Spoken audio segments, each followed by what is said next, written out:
Chapter 38 Comprises certain particulars arising out of a visit of condolence, which may prove important hereafter.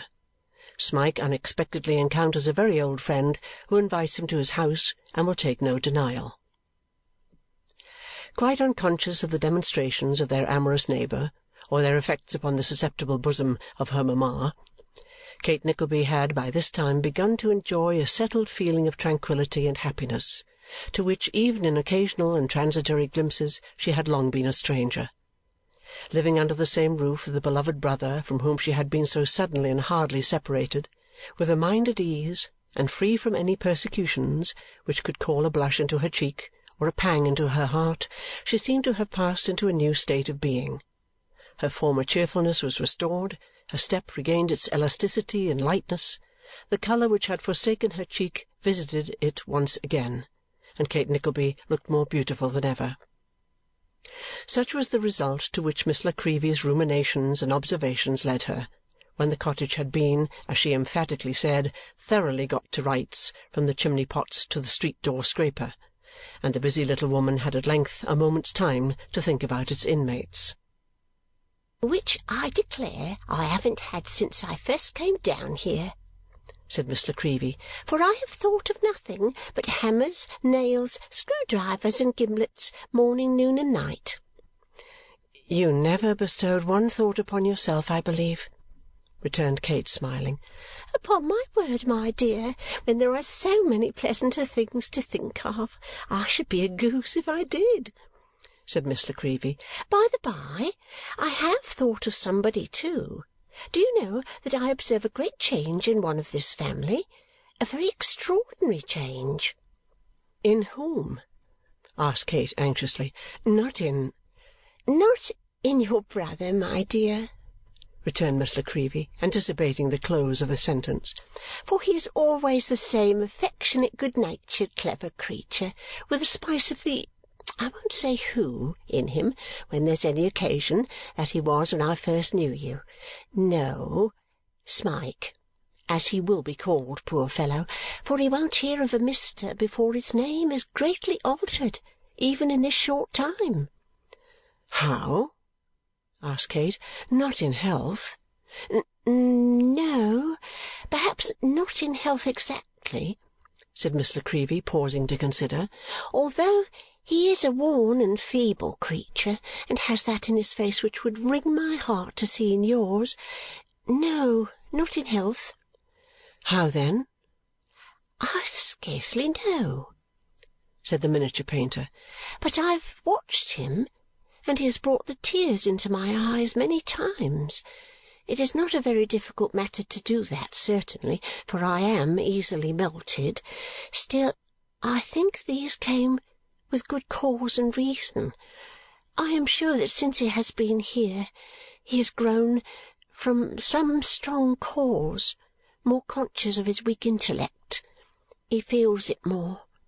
It gives him greater pain to know that he wanders sometimes and cannot understand very simple things.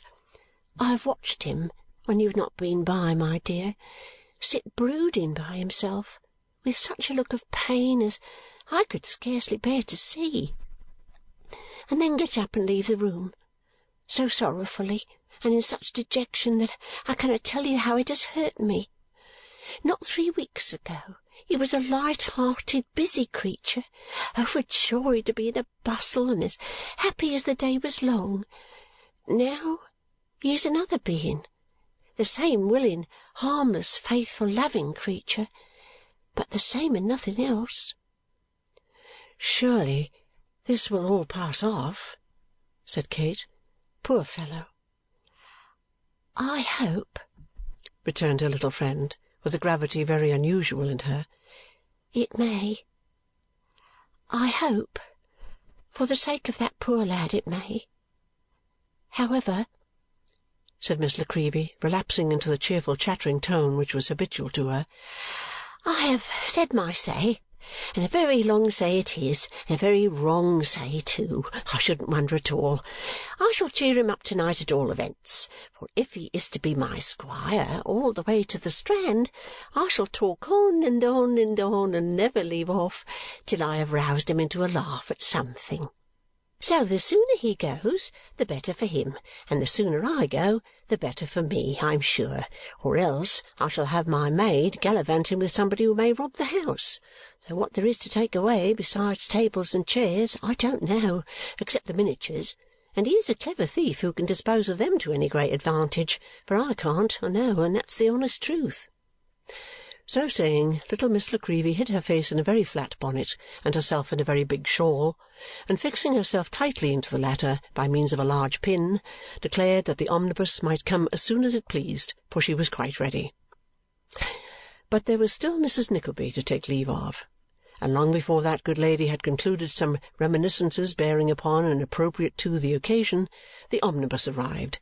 This put Miss La Creevy in a great bustle, in consequence whereof, as she secretly rewarded the servant girl with 18 pence behind the street door, she pulled out of her reticule 10 penn'orth of halfpence, which rolled into all possible corners of the passage and occupied some considerable time in the picking up. This ceremony had, of course, to be succeeded by a second kissing of Kate and Mrs. Nickleby, and a gathering together of the little basket and the brown paper parcel, during which proceedings the omnibus, as Miss La Creevy protested, swore so dreadfully that it was quite awful to hear it.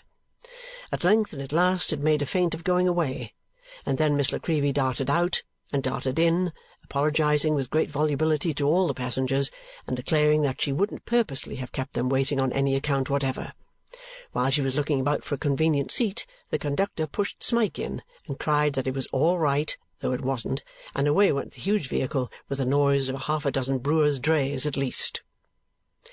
Leaving it to pursue its journey at the pleasure of the conductor aforementioned, who lounged gracefully on his little shelf behind, smoking an odoriferous cigar, and leaving it to stop, or to go on, or gallop, or crawl, as that gentleman deemed expedient and advisable, this narrative may embrace the opportunity of ascertaining the condition of Sir Mulberry Hawk, and to what extent he had, by this time, recovered from the injuries consequent on being flung violently from his cabriolet under the circumstances already detailed.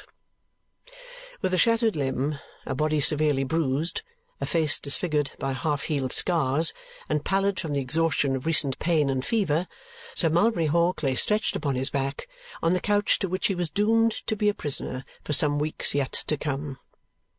Mr. Pike and Mr. Pluck sat drinking hard in the next room, now and then varying the monotonous murmurs of their conversation with a half-smothered laugh, while the young lord, the only member of the party who was not thoroughly irredeemable and who really had a kind heart, sat beside his mentor with a cigar in his mouth and read to him by the light of a lamp such scraps of intelligence from a paper of the day as were most likely to yield him interest or amusement.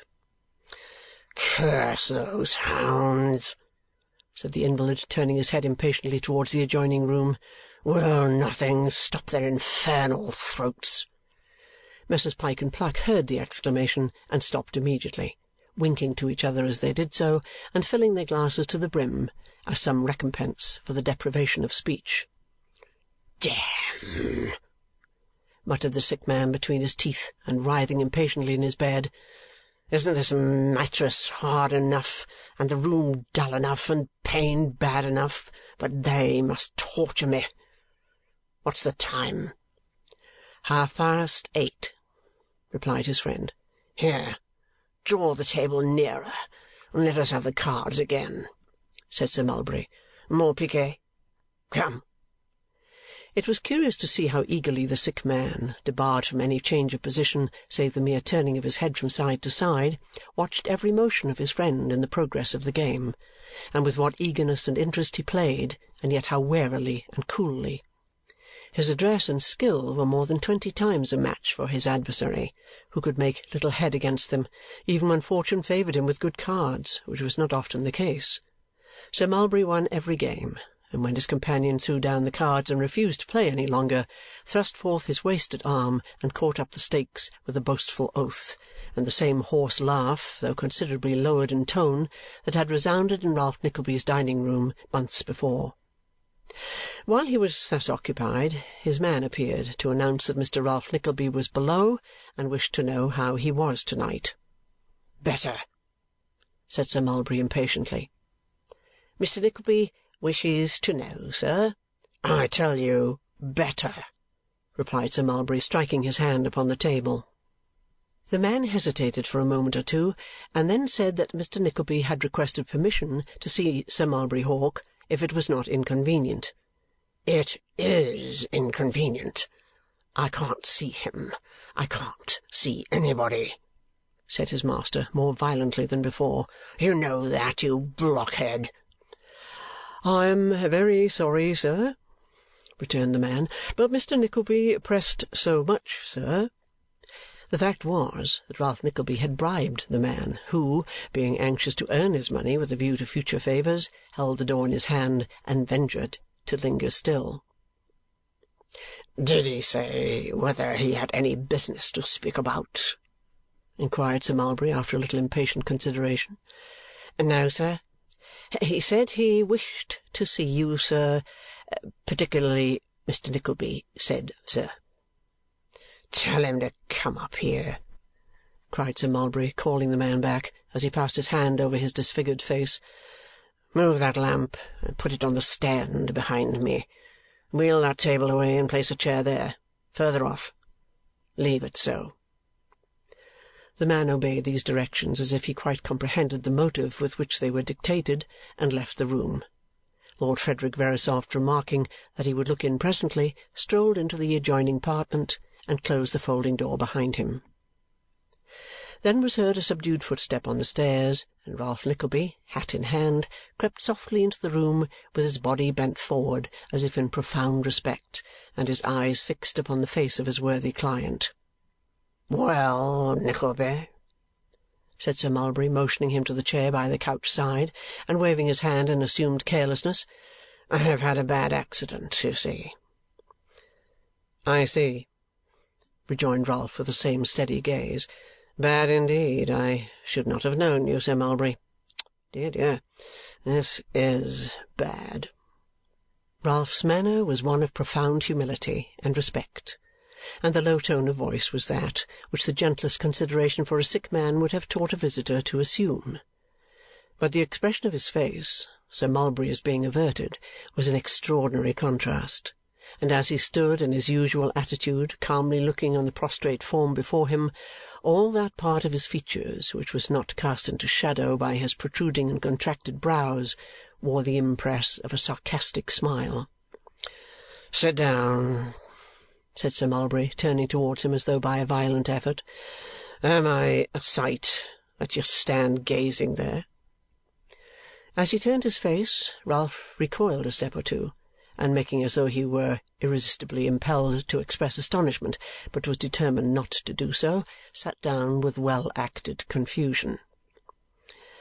"I have inquired at the door, Sir Mulberry, every day," said Ralph. "Twice a day, indeed at first, and to-night, presuming upon old acquaintance and past transactions by which we have mutually benefited in some degree, I could not resist soliciting admission to your chamber. Have you suffered much?" said Ralph, bending forward and allowing the same harsh smile to gather upon his face as the other closed his eyes. "More than enough to please me, and less than enough to please some broken-down hacks that you and I know of, and who lay their ruin between us, I dare say," returned Sir Mulberry, tossing his arm restlessly upon the coverlet. Ralph shrugged his shoulders in deprecation of the intense irritation with which this had been said, for there was an aggravating, cold distinctness in his speech and manner which so grated on the sick man that he could scarcely endure it. "And what is it in these past transactions that brought you here to-night?" asked Sir Mulberry. "Nothing," replied Ralph. "There are some bills of my lord's which need renewal, but let them be till you are well. I came," said Ralph, speaking more slowly and with harsher emphasis, I came to say how grieved I am that any relative of mine, although disowned by me, should have inflicted such punishment on you as—" "Punishment?" interposed Sir Mulberry. "I know it has been a severe one," said Ralph, wilfully mistaking the meaning of the interruption, "and that has made me the more anxious to tell you that I disown this vagabond, that I acknowledge him as no kin of mine, and that I leave him to take his deserts from you and every man besides. You may wring his neck if you please. I shall not interfere." "This story that they tell me here has got abroad, then, has it?" asked Sir Mulberry, clenching his hands and teeth. "Noised in all directions," replied Ralph. "Every club and gaming-room has rung with it. There's been a good song made about it, as I am told," said Ralph, looking eagerly at his questioner. "I have not heard it myself, not being in the way of such things, but I have been told it's even printed for private circulation. But that's all over town, of course." "It's a lie," said Sir Mulberry. "I tell you, it's all a lie. The mare took fright." "They say he frightened her," observed Ralph in the same unmoved and quiet manner. "Some say he frightened you, but that's a lie, I know. I have said that boldly, a score of times.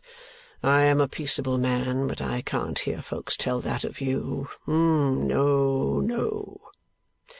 When Sir Mulberry found coherent words to utter, Ralph bent forward with his hand to his ear, and a face as calm as if its every line of sternness had been cast in iron.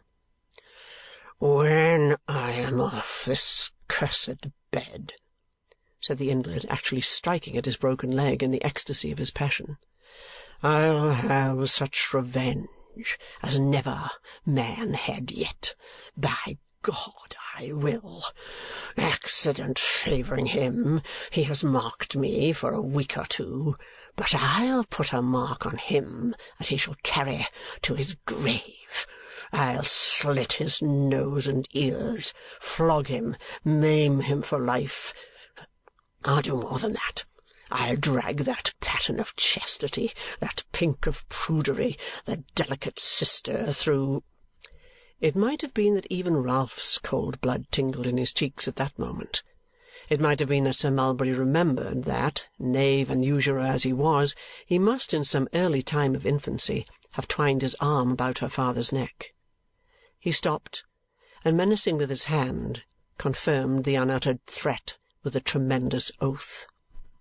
"It is a galling thing," said Ralph, after a short term of silence, during which he had eyed the sufferer keenly, "to think that the man about town, the rake, the roué, the rook of 20 seasons, should be brought to this pass by a mere boy." Sir Mulberry darted a wrathful look at him, but Ralph's eyes were bent upon the ground, and his face wore no other expression than one of thoughtfulness.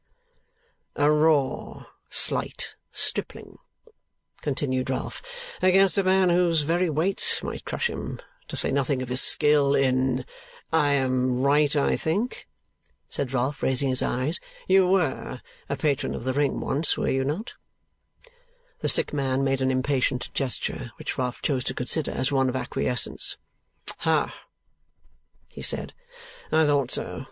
That was before I knew you, but I was pretty sure I couldn't be mistaken. He is light and active, I suppose, but those were slight advantages compared with yours. Luck. Luck, these hang-dog outcasts have it." "He'll need the most he has when I am well again," said Sir Mulberry Hawk. "Let him fly where he will." "Oh," returned Ralph quickly, "he doesn't dream of that. He is here, good sir, waiting your pleasure. Here in London, walking the streets at noonday, carrying it off jauntily. Looking for you, I swear," said Ralph, his face darkening, and his own hatred getting the upper hand of him, for the first time, as this gay picture of Nicholas presented itself.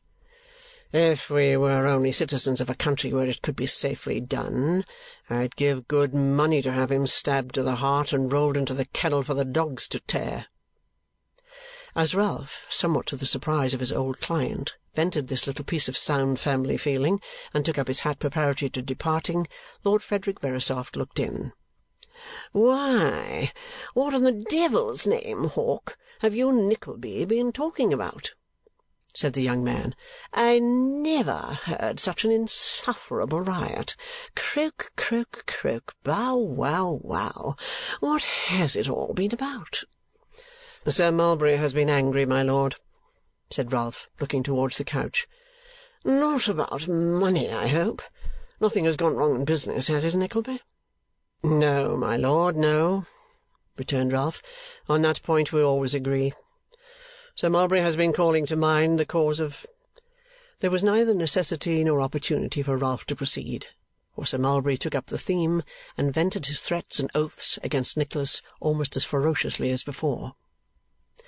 Ralph, who was no common observer, was surprised to see that as this tirade proceeded, the manner of Lord Frederick Verisopht, who at the commencement had been twirling his whiskers with a most dandified and listless air, underwent a complete alteration.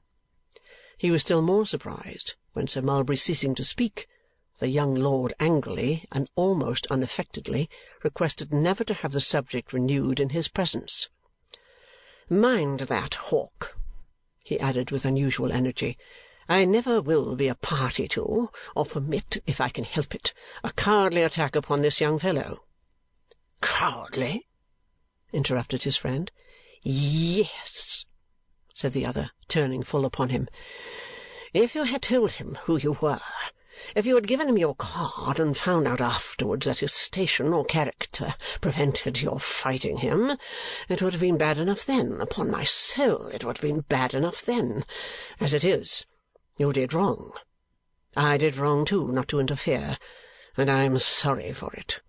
What happened to you afterwards was as much the consequence of accident as design, and more your fault than his, and it shall not, within my knowledge, be cruelly visited upon him. It shall not, indeed." With this emphatic repetition of his concluding words, the young lord turned upon his heel.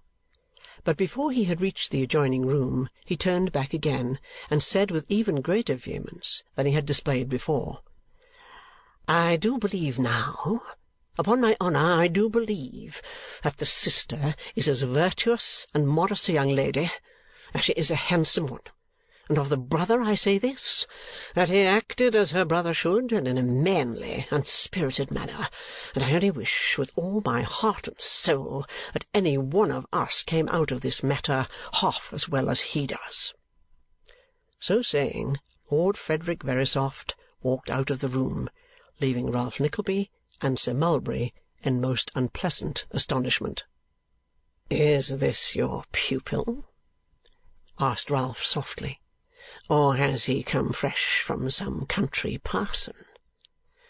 "Green fools take these fits sometimes," replied Sir Mulberry Hawk, biting his lip and pointing to the door. "Leave him to me." Ralph exchanged a familiar look with his old acquaintance, for they had suddenly grown confidential again in this alarming surprise, and took his way home thoughtfully and slowly.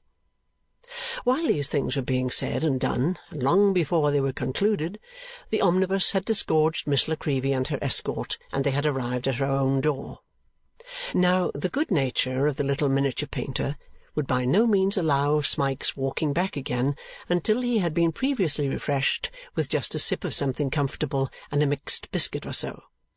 And Smike, entertaining no objection either to the sip of something comfortable or the mixed biscuit, but considering on the contrary that they would be a very pleasant preparation for a walk to Bow, it fell out that he delayed much longer than he originally intended, and that it was some half-hour after dusk when he set forth on his journey home. There was no likelihood of his losing his way, for it lay quite straight before him, and he had walked into town with Nicholas and back alone almost every day. So Miss La Creevy and he shook hands with mutual confidence, and, being charged with more kind remembrances to Mrs. and Miss Nickleby, Smike started off. At the foot of Ludgate Hill, he turned a little out of the road to satisfy his curiosity by having a look at Newgate.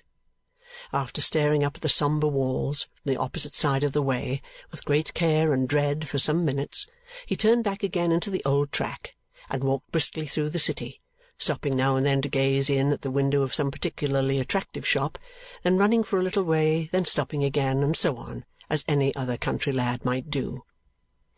He had been gazing for a long time through a jeweller's window, wishing he could take some of the beautiful trinkets home as a present, and imagining what delight they would afford if he could, when the clocks struck 8:03. Roused by the sound, he hurried on at a very quick pace, and was crossing the corner of a by-street when he felt himself violently brought to, with a jerk so sudden that he was obliged to cling to a lamp-post to save himself from falling. At the same moment a small boy clung tight round his legs, and a shrill cry of "He is here, father! Hooray!" vibrated in his ears. Smike knew that voice too well. He cast his despairing eyes downward towards the form from which it had proceeded, and, shuddering from head to foot, looked round. Mr. Squeers had hooked him in the coat-collar with the handle of his umbrella, and was hanging on at the other end with all his might and main. The cry of triumph proceeded from Master Wackford, who, regardless of all kicks and struggles, clung to him with the tenacity of a bulldog. One glance showed him this, and in that one glance the terrified creature became utterly powerless and unable to utter a sound. "Here's a go!" cried Mr. Squeers, gradually coming hand over hand down the umbrella, and only unhooking it when he had got tight hold of the victim's collar. "Here's a delicious go! Wackford, my boy, call up one of them coaches." "A coach, father?" cried little Wackford. "Yes, a coach, sir," replied Squeers, feasting his eyes upon the countenance of Smike. "Damn the expense! Let's have him in a coach." "What's he been a-doing of?" asked a labourer with a hod of bricks, against whom and a fellow labourer Mr. Squeers had backed on the first jerk of the umbrella. "Everything," replied Mr. Squeers, looking fixedly at his old pupil in a sort of rapturous trance. "Everything. Running away, sir, joining in bloodthirsty attacks upon his master. There's nothing that's bad that he hasn't done. Oh, what a delicious go is this here, good Lord!" The man looked from Squeers to Smike, but such mental faculties as the poor fellow possessed had utterly deserted him. The coach came up, Master Wackford entered, Squeers pushed in his prize, and following close at his heels, pulled up the glasses. The coachman mounted his box and drove slowly off, leaving the two bricklayers, and an old apple-woman, and a town-made little boy returning from an evening school, who had been the only witness of the scene, to meditate upon it at their leisure. Mr. Squeers sat himself down on the opposite seat to the unfortunate Smike, and, planting his hands firmly on his knees, looked at him for some 5 minutes, when, seeming to recover from his trance, he uttered a loud laugh and slapped his old pupil's face several times, taking the right and left sides alternately. "It isn't a dream," said Squeers. "That's real flesh and blood. I know the feel of it." And being quite assured of his good fortune by these experiments, Mr. Squeers administered a few boxes on the ear, lest the entertainments should seem to partake of sameness, and laughed louder and longer at every one. "Your mother will be fit to jump out of her skin, my boy, when she hears of this," said Squeers to his son. "Oh, won't she though, father?" replied Master Wackford. "To think," said Squeers, "that you and me should be turning out of a street and come upon him at the very nick, and that I should have him tight at only one cast of the umbrella, as if I had hooked him with a grappling iron. Didn't I catch hold of his leg neither, father?" said little Wackford. "You did, like a good 'un, my boy," said Mr. Squeers, patting his son's head. "And you shall have the best button-over jacket and waistcoat that the next new boy brings down as a reward of merit. Mind that. You always keep on in the same path, and do them things that you see your father do, and when you die you'll go right slap to heaven, and no questions asked." Improving the occasion in these words, Mr. Squeers patted his son's head again, and then patted Smike's, but harder, and inquired in a bantering tone how he found himself by this time. "I must go home," replied Smike, looking wildly round. "To be sure you must. You're about right there," replied Mr. Squeers. "You'll go home very soon, you will. You'll find yourself at the peaceful village of Dotheboys in Yorkshire in something under a week's time, my young friend, and the next time you get away from there, I give you leave to keep away. Where's the clothes you run off in, you ungrateful robber?" said Mr. Squeers in a severe voice.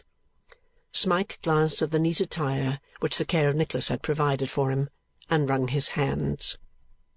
"Do you know that I could hang you up outside of the Old Bailey for making away with them articles of property?" said Squeers. "Do you know that it's a hanging matter? And I an't quite certain whether it an't an anatomy one besides, to walk off with upwards of the valley of £5 from a dwelling-house. Eh? Do you know that? What do you suppose was the worth of them clothes you had? Do you know that Wellington boot you wore cost 28 shillings when it was a pair, and the shoe 7 and 6? But you came to the right shop for mercy when you came to me, and thank your stars that it is me as is got to serve you with the article." Anybody not in Mr. Squeers's confidence would have supposed that he was quite out of the article in question, instead of having a large stock on hand ready for all comers. Nor would the opinion of sceptical persons have undergone much alteration when he followed up the remark by poking Smike in the chest with the ferrule of his umbrella, and dealing a smart shower of blows with the ribs of the same instrument upon his head and shoulders. "I never threshed a boy in a hackney coach before," said Mr. Squeers when he stopped to rest. "There's inconveniency in it, but the novelty gives it a sort of relish too." Poor Smike! He warded off the blows as well as he could, and now shrunk into a corner of the coach, with his head resting on his hands and his elbows on his knees. He was stunned and stupefied, and had no more idea that any act of his would enable him to escape from the all-powerful Squeers, now that he had no friend to speak to or to advise with, than he had had in all the weary years of his Yorkshire life which preceded the arrival of Nicholas. The journey seemed endless. Street after street was entered and left behind, and still they went jolting on. At last Mr. Squeers began to thrust his head out of the window every half-minute, and to bawl a variety of directions to the coachman, and after passing with some difficulty through several mean streets which the appearance of the houses and the bad state of the road denoted to have been recently built, Mr. Squeers suddenly tugged at the check-string with all his might, and cried, "Stop!" "What are you pulling a man's arm off for?" said the coachman, looking angrily down. "That's the house," replied Squeers. "The second of them 4 little houses, 1 story high with the green shutters. There's brass plate on the door with the name of Snawley." "Couldn't you say that without wrenching a man's limbs off his body?" inquired the coachman. "No," bawled Mr. Squeers. "Say another word, and I'll summons you for having a broken window. Stop!" Obedient to this direction, the coach stopped at Mr. Snawley's door. Mr. Snawley may be remembered as the sleek and sanctified gentleman who confided 2 sons-in-law to the parental care of Mr. Squeers, as narrated in the 4th chapter of this history. Mr. Snawley's house was on the extreme borders of some new settlements adjoining Somers Town, and Mr. Squeers had taken lodgings therein for a short time, as his stay was longer than usual, and the Saracen, having experience of Master Wackford's appetite, had declined to receive him on any terms than as a full-grown customer. "Here we are," said Squeers, hurrying Smike into the little parlour, where Mr. Snawley and his wife were taking a lobster supper. "Here's the vagrant, the felon, the rebel, the monster of unthankfulness." "What? "The boy that ran away?" cried Snawley, resting his knife and fork upright on the table and opening his eyes to their full width. "The very boy," said Squeers, putting his fist close to Smike's nose, and drawing it away again, and repeating the process several times with a vicious aspect. if there wasn't a lady present, I'd fetch him such a... Never mind. I'll owe it him. And here Mr. Squeers related how, and in what manner, and when and where he had picked up the runaway. It's clear that there has been a providence in it, sir, said Mr. Snawley, casting down his eyes with an air of humility and elevating his fork with a bit of lobster on the top of it towards the ceiling. Providence is against him, no doubt, replied Mr. Squeers, scratching his nose. Of course, that was to be expected. Anybody might have known that. Hard-heartedness and evil-doing will never prosper, sir, said Mr. Snawley. Never was such a thing known, rejoined Squeers, taking a little roll of notes from his pocket-book to see that they were all safe. I have been, Mr. Snawley, said Mr. Squeers when he had satisfied himself upon this point, I have been that chap's benefactor, feeder, teacher, and clother. I have been that chap's classical, commercial, mathematical, philosophical, and trigonomical friend. My son, my only son, Wackford, has been his brother.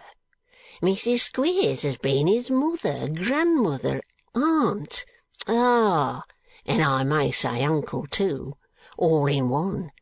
She never cottoned to anybody, except them two engaging and delightful boys of yours, and she cottoned to this chap. What's my return? What's come of my milk of human kindness? It turns into curds and whey when I look at him. Well it may, sir, said Mr. Snawley. Oh, well it may, sir. Where has she been all this time? Inquired Snawley. Has she been living with... Ah, sir, interposed Squeers, confronting him again. Have you been a-living with that there devilish Nickleby, sir? But no threats or cuffs could elicit from Smike one word of reply to this question, for he had internally resolved that he would rather perish in the wretched prison to which he was again about to be consigned than utter one syllable which could involve his first and true friend. He had already called to mind the strict injunctions of secrecy as to his past life, which Nicholas had laid upon him when they travelled from Yorkshire, and a confused and perplexed idea that his benefactor might have committed some terrible crime in bringing him away, which would render him liable to heavy punishment if detected, had contributed in some degree to reduce him to his present state of apathy and terror. Such were the thoughts, if to visions so imperfect and undefined as those which wandered through his enfeebled brain the term can be applied, which were present to the mind of Smike, and rendered him deaf alike to intimidation and persuasion. Finding every effort useless, Mr. Squeers conducted him to a little back room upstairs, where he was to pass the night, and taking the precaution of removing his shoes and coat and waistcoat, and also of locking the door on the outside, lest he should muster up sufficient energy to make an attempt at escape, that worthy gentleman left him to his meditations. What those meditations were, and how the poor creature's heart sunk within him when he thought, when did he for a moment cease to think, of his late home and the dear friends and familiar faces with which it was associated, cannot be told. To prepare the mind for such a heavy sleep, its growth must be stopped by rigour and cruelty in childhood. There must be years of misery and suffering, lightened by no ray of hope. The chords of the heart, which beat a quick response to the voice of gentleness and affection, must have rusted and broken in their secret places, and bear the lingering echo of no old word of love or kindness. Gloomy indeed must have been the short day, and dull the long, long twilight preceding such a night of intellect as his. There were voices which would have roused him, even then, but their welcome tones could not penetrate there, and he crept to bed the same listless, hopeless, blighted creature that Nicholas had first found him at the Yorkshire school.